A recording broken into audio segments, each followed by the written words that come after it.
فضائل مولا علی کرم اللہ وجہہ الکریم، کیونکہ آپ کی ولادت باسعادت جو مشہور ہے وہ 13 رجب ہے۔ مولا علی کی ولادت کے حوالے سے یہ جو 13 رجب ہے اس میں بھی علماء کا اختلاف ہے، اور آپ کی جائے ولادت کے حوالے سے جو مشہور ہے بیت اللہ شریف کے اندر، تو اس کے اندر بھی اختلاف ہے۔ اب مسئلہ یہ ہے کہ بعض لوگوں نے یہ مولا علی کی جو فضیلتیں ہیں، جو نبی پاک صلی اللہ علیہ وسلم نے جو فضائل بیان فرمائے ہیں،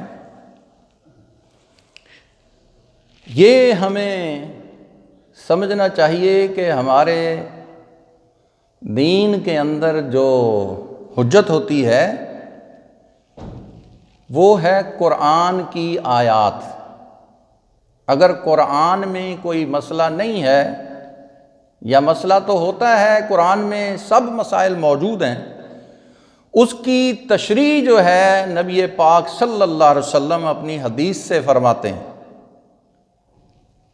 یعنی کسی بھی دینی مسئلے کا حل اور ثبوت اگر قرآن میں نہیں یا حدیث میں نہیں، تو پھر اس قول کی یا اس تاریخ کی جو باتیں ہیں، تاریخ کی باتیں جس میں اختلاف ہو جائے، تو پھر وہ بات جو اختلاف جس میں آ جائے تو وہ دین کے اندر حجت نہیں ہے۔ دین کے اندر حجت کیا ہے؟ اللہ کے رسول کی بات، سب سے پہلے قرآن، پھر رسول اللہ صلی اللہ علیہ وسلم کی حدیث، اس کے بعد اجماع امت کہ صحابہ کرام کا اس پر کیا فتویٰ ہے، کیا طریقہ کار صحابہ کرام نے اختیار کیا۔ حضرت علی کی جائے ولادت یا تاریخ ولادت، یہ ضروریات دین میں سے نہیں ہیں۔ یعنی اگر کسی کو صحیح علم نہ ہو تو اس سے اس کا سوال نہیں کیا جائے گا، پوچھا نہیں جائے گا قیامت کے دن۔ یہ ضروریات دین میں سے نہیں ہے، ہاں یہ ضروریات تعظیم سے ہے، حضرت علی کی فضیلت سے ہے۔ تو حضرت علی کی فضیلت جو ہے وہی ہم مانتے ہیں جو قرآن میں ہے اور جو حدیث میں ہے۔ محبوب علیہ السلام نے مولا علی کے فضائل بہت بیان فرمائے، اور فضائل و مناقب کے اعتبار سے مولا علی کی شان میں جتنی احادیث ہیں، اتنی احادیث بعض صحابہ نے اور بعض ائمہ مجتہدین نے کہا ہے کہ اتنی احادیث فضیلت کی دوسرے صحابہ کے بارے میں نہیں ہے۔ حضرت علی رضی اللہ تعالی عنہ، کیونکہ یہ جو بات ہے اختلافی ہے کہ کعبۃ اللہ میں پیدا ہوئے یا کعبہ سے باہر پیدا ہوئے، بہرحال مکہ میں پیدا ہوئے، اور تاریخ کے حوالے سے بھی اختلاف ہے۔ اگر تاریخ کے حوالے سے بھی اختلاف ہو تو مثلا 13 کو نہیں ہے تو 12 کو ہوگی، یا 6 رجب کو ہے۔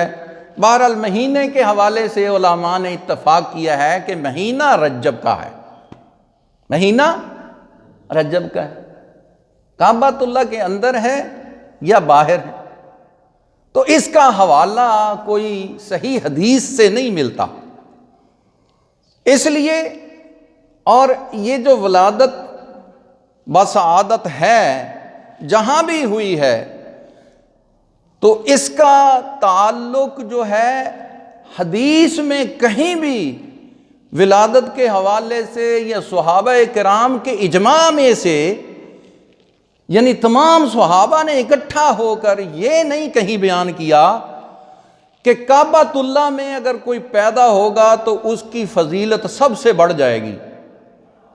مسلم شریف کی ایک حدیث میں حضرت حکیم بن حزام ہیں، یہ حضرت خدیجۃ الکبریٰ رضی اللہ تعالی عنہ کے بھتیجے ہیں، ان کی ولادت کے حوالے سے بھی ایک حدیث ملتی ہے کہ وہ بھی بیت اللہ شریف کے اندر پیدا ہوئے۔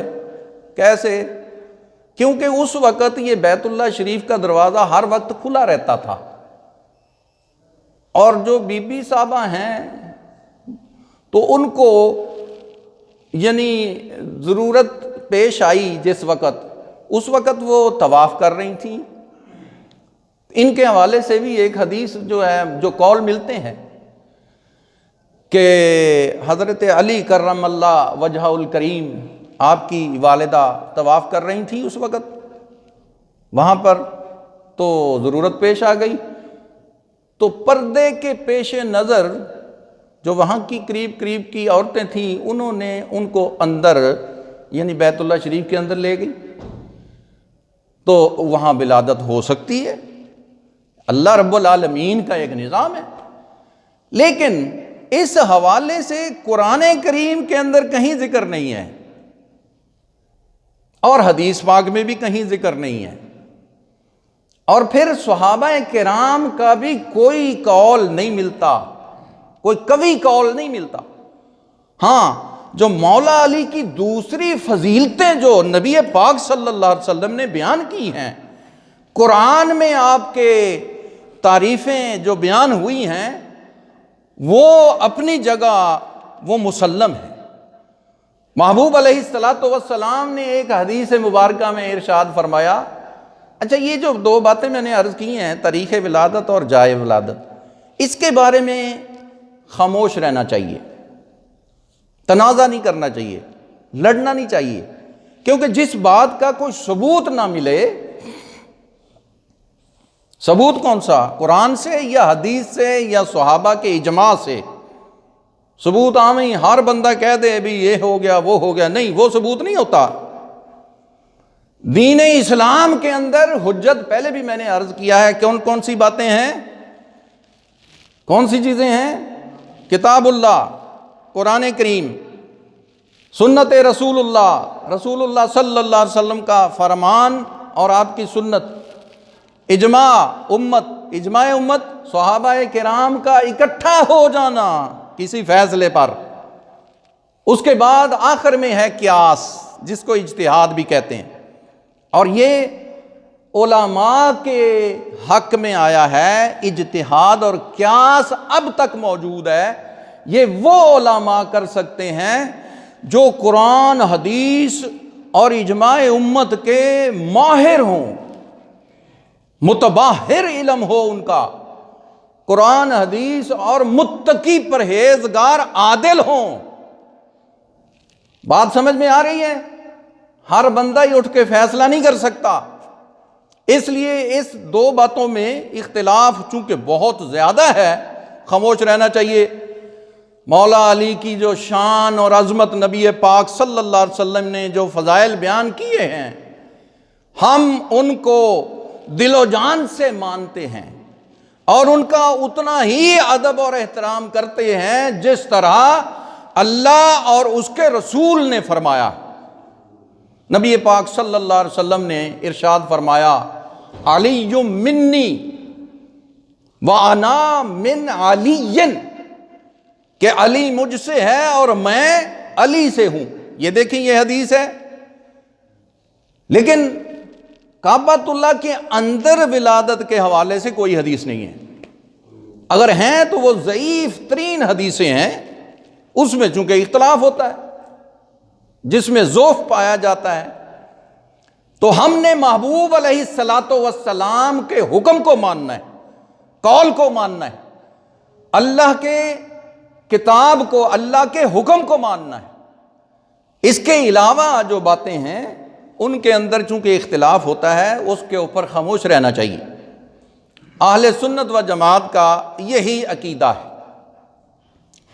مولا علی کی جو شان اور عظمت ہے، محبوب علیہ الصلاۃ والسلام نے بہت ساری احادیث میں ارشاد فرمایا۔ اب یہ جو حدیث مبارکہ میں نے عرض کی ہے، اس حدیث کی تشریح میں علماء نے لکھا ہے کہ محبوب علیہ الصلاۃ والسلام نے یہ جو حدیث مبارکہ ارشاد فرمائی ہے، علی منی، علی مجھ سے ہے، وَأَنَا مِنْ عَلِيٍّ، اور میں علی سے ہوں، اس سے مراد نبی پاک صلی اللہ علیہ وسلم کا خونی رشتہ ہے، کیونکہ آپ سرکار دو عالم صلی اللہ علیہ وسلم کے سگے چچا زاد ہیں۔ حضرت علی رضی اللہ تعالی عنہ جب بچپن میں چھوٹے تھے تو اس وقت قحط آیا عرب کے اندر، قحط۔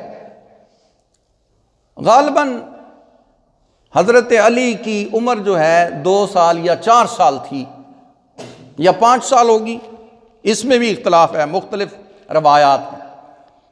تو اس وقت حالات ایسے تھے، قحط سالی تھی، لوگوں کے پاس کھانے پینے کی چیزیں نہیں تھیں۔ تو حضرت علی جو ہیں آپ کے 2 اور بڑے بھائی ہیں، حضرت علی سے بڑے ہیں حضرت جعفر، حضرت جعفر سے بڑے ہیں عقیل، یعنی یہ 3 بھائی ہیں مولا علی، اور مولا علی سب سے چھوٹے ہیں۔ حضرت ابی طالب جو ہیں، آپ کا جو ہے گزر بسر بہت مشکل تھا، تو محمد مصطفیٰ صلی اللہ علیہ وسلم نے اپنے چچا حضرت عباس رضی اللہ تعالی عنہ، آپ کی مشاورت سے نبی پاک صلی اللہ علیہ وسلم نے ان کو کہا، اپنے چچا کو، کہ ہم حضرت ابی طالب جو ہیں ان کے جو اہل و عیال ہیں ان کا بوجھ جو ہے ہم اٹھا لیتے ہیں، ان کی کچھ بچوں کی کفالت ہم کر لیتے ہیں۔ تو سرکار دو عالم صلی اللہ علیہ وسلم اور حضرت عباس حضرت علی کے والد حضرت ابی طالب کے پاس گئے اور جا کر یہ معاملہ پیش کیا کہ ہم چاہتے ہیں کہ ہم آپ کے ساتھ کچھ تعاون کریں۔ تو انہوں نے کہا کہ عقیل کو میرے پاس چھوڑ دو اور باقی تم جو چاہو کرو، یعنی انہوں نے اظہار کیا کہ عقیل جو ہے میرے پاس ہی رہنے دو، باقی 2 جو ہیں ان کو جیسے تم پسند کرتے ہو لے جاؤ۔ تو حضرت عباس کے حصے میں حضرت جعفر آئے اور محمد مصطفیٰ صلی اللہ علیہ وسلم کی کفالت میں مولا علی آئے۔ 2 سال یا 4 سال کے بچے تھے، تو آپ محبوب علیہ الصلاۃ والسلام کے پاس ہی رہے ہیں، آپ کے ہاتھوں میں ہی پلے بڑے ہیں۔ مولا علی نبی پاک صلی اللہ علیہ وسلم کے پاس رہے۔ پھر جب محبوب علیہ الصلاۃ والسلام نے اعلان نبوت کیا تو اس وقت حضرت علی رضی اللہ تعالیٰ عنہ کی، آپ کی عمر تقریباً 8 سال یا 9 سال یا 10 سال بیان کی جاتی ہے۔ تو اس وقت سرکار دو عالم صلی اللہ علیہ وسلم پر سب سے پہلے جو ایمان لانے والی تھی آپ کی زوجہ محترمہ حضرت خدیجہ رضی اللہ تعالی عنہا ہیں۔ سب سے پہلے ایک دن رسول اللہ صلی اللہ علیہ وسلم اور حضرت خدیجہ سرکار کو جس دن نبوت ملی، پیر کا دن تھا، صبح کی نماز نبی پاک صلی اللہ علیہ وسلم نے اپنے گھر میں ادا کی، اور حضرت خدیجہ نے ایمان لانے کے بعد آپ کے پیچھے نماز ادا کی۔ مولا علی نے دیکھا کہ یہ آج خلاف معمول، یعنی پہلے میں نے نہیں دیکھا کہ یہ کیا کر رہے ہیں۔ عرض کی بچوں کی طرح، جس طرح بچہ کوئی پوچھتا ہے، نئی بات ہو تو، کہ سرکار یہ آپ کیا کر رہے ہیں؟ نبی پاک صلی اللہ علیہ وسلم نے اپنی نبوت کا اظہار فرمایا، بتایا، اور توحید کا بتایا۔ تو دوسرے دن منگل والے دن مولا علی نے یعنی 8 سال یا 9 سال یا 10 سال کی عمر میں اسلام قبول کر لیا۔ اس کا ثبوت بھی حدیث سے ملتا ہے، نبی پاک صلی اللہ علیہ وسلم نے فرمایا کہ سب سے پہلے حضرت خدیجہ نے میرے پیچھے نماز پڑھی، اور اس کے بعد دوسرے جو ہیں مولا علی ہیں جو میرے پیچھے نماز پڑھنے والے۔ اس کے بعد نبی پاک صلی اللہ علیہ وسلم نے پھر تبلیغ کا سلسلہ اپنے خاندان سے شروع کیا۔ تو مولا علی جو ہیں وہ محبوب علیہ السلام کے گھر میں پلنے بڑھنے والے ہیں، رسول اللہ صلی اللہ علیہ وسلم کی تربیت میں رہنے والے ہیں۔ مولا علی کی یہ شان اور عظمت ہے کہ جو محبوب علیہ السلام کی صحبت میں رہنے والے اور ہر لحاظ سے محبوب علیہ السلام کے معاون اور مددگار رہے پوری زندگی۔ اور مولا علی کی جو سیرت ہے، جو شان ہے، وہ یہ شان اور عظمت ہے کہ آپ اندازہ کریں کہ یہ جو آپ نے دیکھا ہے، علماء سے بھی سنتے ہیں، کتابوں میں بھی ہے، کرم اللہ وجہہ۔ اس کا معنی کیا ہے پتہ ہے؟ کرم اللہ وجہہ کا معنی یہ ہے کہ ایسا چہرہ مبارک کہ جس پر اللہ رب العالمین نے یہ فضل اور رحمت فرمائی ہے کہ وہ چہرہ کبھی کسی بت کے آگے نہیں جھکا۔ کرم اللہ وجہہ، بات سمجھ میں آ رہی ہے؟ تو حضرت علی رضی اللہ تعالی عنہ کی شان اور عظمت، محبوب علیہ السلام نے جو فضائل بیان فرمائے ہیں، سبحان اللہ، ہمیں کوئی شک نہیں ہے۔ اور محبوب علیہ السلام نے مولا علی کی بہت ساری فضیلتیں بیان فرمائیں، اور سب سے زیادہ سرکار دو عالم صلی اللہ علیہ وسلم کی احادیث مبارکہ آپ کی شان میں، آپ کی فضیلت میں، احادیث مبارکہ مناقب کے لحاظ سے، فضائل کے لحاظ سے سب سے زیادہ آپ کے حوالے سے ہیں۔ حضرت علی رضی اللہ تعالی عنہ انتہائی ایماندار اور انتہائی اللہ کے رسول صلی اللہ علیہ وسلم کے ساتھ محبت کرنے والے۔ یہ آخری ایک بات میں عرض کر کے اجازت چاہوں گا کہ خیبر کا واقعہ آپ سنتے رہتے ہیں کہ خیبر کی جنگ کے لیے رسول اللہ صلی اللہ علیہ وسلم نے ارشاد فرمایا کہ صبح کو میں ایسے شخص کو پرچم دوں گا، علم دوں گا کہ جس کے ہاتھ پر اللہ رب العالمین نے اسلام کو فتح عطا کرنی ہے۔ صبح کو سب صحابہ دل میں یہ آرزو لگا کر آئے کہ وہ شخص ہو سکتا ہے میں ہوں۔ ہر صحابی کے دل میں یہی بات تھی۔ جب صبح ہوئی، نبی پاک صلی اللہ علیہ وسلم نے صحابہ کرام جب اکٹھے ہو گئے سرکار کی بارگاہ میں، سرکار نے فرمایا کہ علی کہاں ہیں؟ حضرت علی۔ تو صحابہ میں سے کچھ چند صحابہ بولے کہ ان کی آنکھوں میں تکلیف ہے جس کی وجہ سے وہ یہاں موجود نہیں ہیں۔ نبی پاک صلی اللہ علیہ وسلم نے ارشاد فرمایا جاؤ علی کو بلا کر لاؤ۔ سرکار دو عالم صلی اللہ علیہ وسلم کی بارگاہ میں جب علی آئے تو سرکار نے دیکھا کہ آپ کی آنکھوں میں سوزش ہے، تو نبی پاک صلی اللہ علیہ وسلم نے اپنا آب دہن، سرکار نے اپنے منہ کا آب دہن جو ہے آپ کی آنکھوں میں لگایا تو آپ کی آنکھیں بالکل ایسے ہو گئیں، مولا علی کہتے ہیں کہ جیسے کبھی کوئی بیماری نہیں آئی تھی۔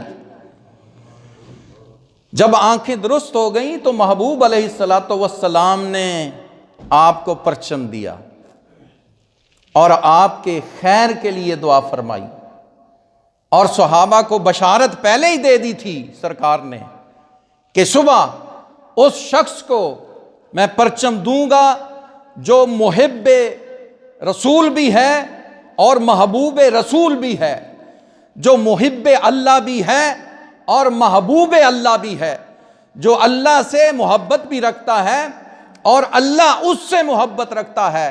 اور آخر میں عرض کروں گا، محبوب علیہ السلام نے ارشاد فرمایا کہ مولا علی سے محبت یہ ایمان کی علامت ہے، یعنی جو مومن ہوگا مولا علی سے محبت رکھے گا، اور جو منافق ہوگا مولا علی سے بغض رکھے گا۔ اللہ رب العالمین اپنے پیارے حبیب کریم علیہ السلام کے توسل سے ہمیں مولا علی سے سچی محبت کی توفیق عطا فرمائے اور ان کی سیرت پر عمل کرنے کی توفیق عطا فرمائے۔ وما علی الا البلاغ۔